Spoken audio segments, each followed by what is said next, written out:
Hello everyone, welcome to my new video. In this video, I am going to show about the Albin counter gambit. It starts with the pawn to d4,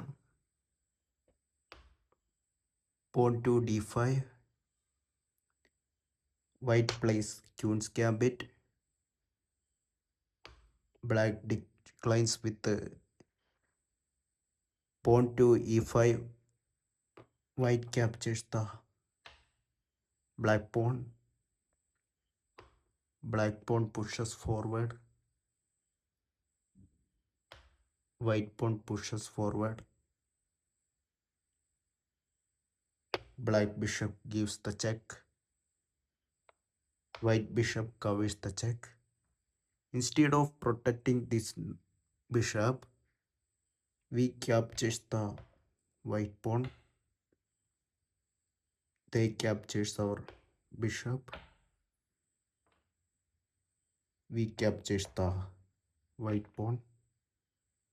Instead of capturing this pawn, the king moves to here.